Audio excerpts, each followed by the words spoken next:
On August the 3rd, 1975, British Rail's experimental advanced passenger train, APTE, made certain of a place in the record books by being the first train in Britain to run at a speed of more than 150 miles an hour. It was the latest chapter in that long saga which started with the opening of the Stockton and Darlington Railway on September the 27th, 1825.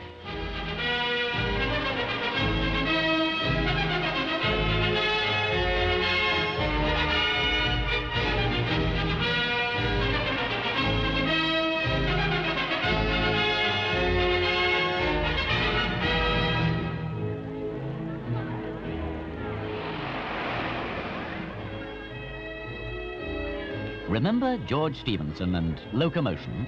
They were the heroes of 1825. And now, 150 years later, a full-scale working replica of locomotion will head a grand cavalcade of steam locomotives over the old Stockton and Darlington line from Shildon to Hyington. They include many famous names brought from all parts of Britain for the occasion. Some are still working regularly. Others have come out of an honourable retirement. But young or old, single or compound, they are now all in steam and ready to go.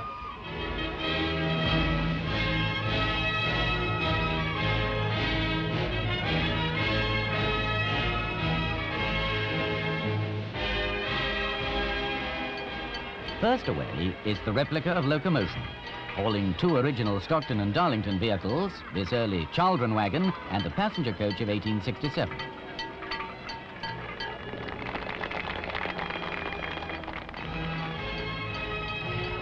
This locomotive is virtually identical with George Stephenson's original of 1825. She's the brainchild of Mike Sato, there at the controls today, and was built as a cooperative effort by a group of enthusiasts in the northeast. A full-scale replica of locomotion, the #1 locomotive of the Stockton and Darlington Railway, hauling two of the company's own vehicles. And now, a real veteran, probably the oldest engine in Britain capable of being steamed. The little Wantage tramway tank locomotive #5, built in 1857. She was named Shannon, but was always known affectionately as Jane. And here's another fine centenarian, Patrick Stirling's Great Northern #1, with 8-foot driving wheels. Built in 1870, she's now in the National Railway Museum at York. Fenchurch. She was the first of 50 060 tank engines built for the London, Brighton and South Coast Railway in 1872, and now with the Bluebell Railway in Sussex. The white coal, a rarity nowadays, is kept for special occasions. And this is a very special occasion. Here comes Hardwick, #790, one of F.W. Webb's 240 precedent class locomotives built at Crewe in 1873. She featured very prominently in the great races to Scotland in 1895, averaging over 67 miles an hour for the 141 miles between Crewe and Carlisle. Hardwick, London and North Western Railway, #790, now at York.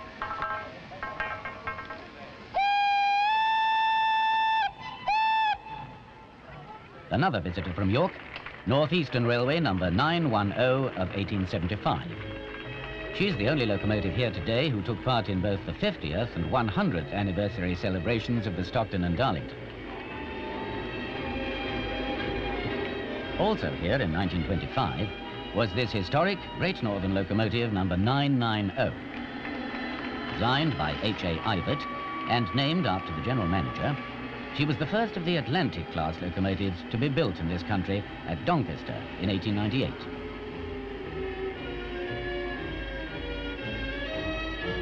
"21 of these small Atlantics were built.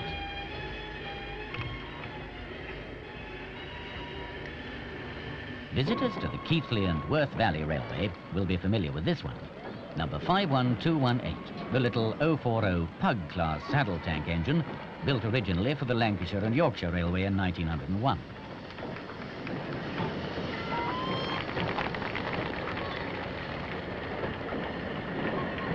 Now we have one of the 440 Midland compounds, number 1000, built in 1902. She was the first of some 240 locomotives of this class, known as the Greyhounds.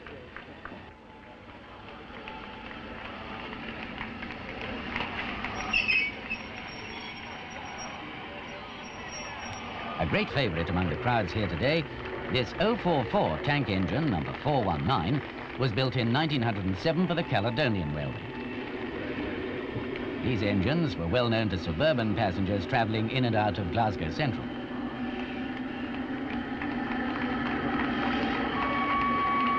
And speaking of Scotland, here comes the original Flying Scotsman, number 4472, Pacific Class A3, London and North Eastern Railway, built in 1923. She hauled the first non-stop King's Cross to Edinburgh Express and did more than 2 million miles in regular service.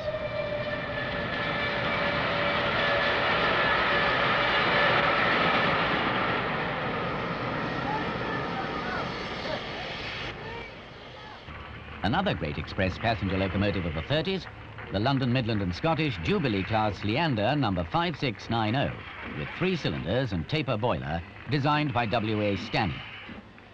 The class was named in honour of the Silver Jubilee of King George V in 1935.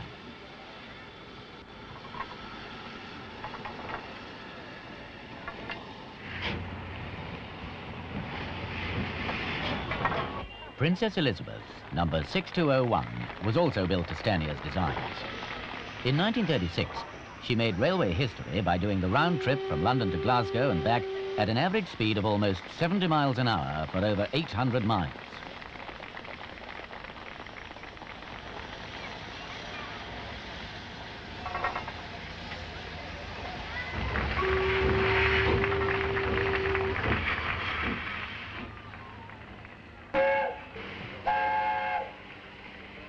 Sir Nigel Gresley, streamlined Pacific Class A4, number 4498, built and named in honour of the London and North Eastern's chief mechanical engineer in 1937.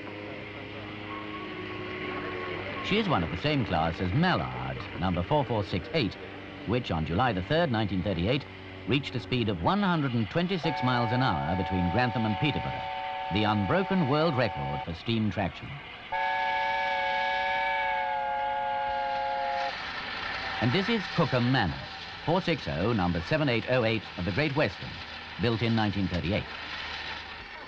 Many of these Manor-class locomotives worked out of Aberystwyth, hauling the Cambrian Coast Expresses. Number 7808 is now at Didcot.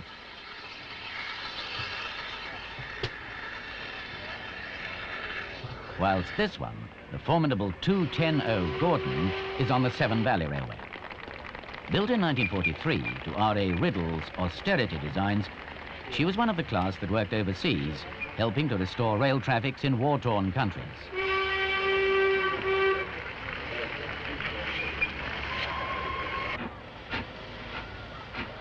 Here's another most interesting locomotive, one of the LMS's Black Fives, number 4767, built in 1947. She was one of a batch which the chief mechanical engineer, George Ivett, had built with different valve motions.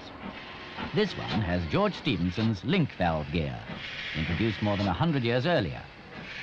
She was named George Stephenson in 1975 by the Right Honourable William Whitelaw, grandson of the chairman of the London and North Eastern Railway, William Whitelaw, who presided over the Centenary exhibition in 1925. And now we have the Southern Railway 462 Merchant Navy class express passenger locomotive, number 35028 Clan Line, built in 1948 to OBS Bulleid's design. These Merchant Navy class locomotives hauled such trains as Golden Arrow, Bournemouth Belle, and Atlantic Coast Express.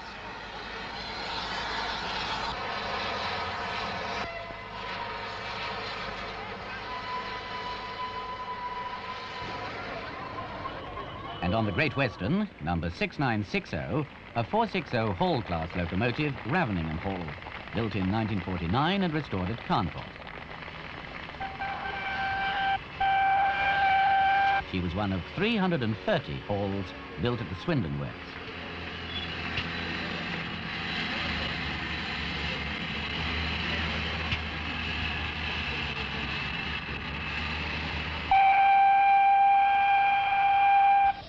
And this is the last of a long line.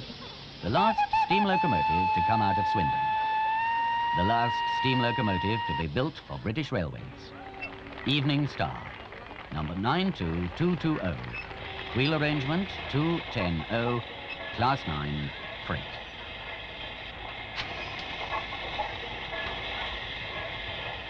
Evening Star was completed in 1960. She was supposed to have a working life of 20 years or more, but she was forced into early retirement.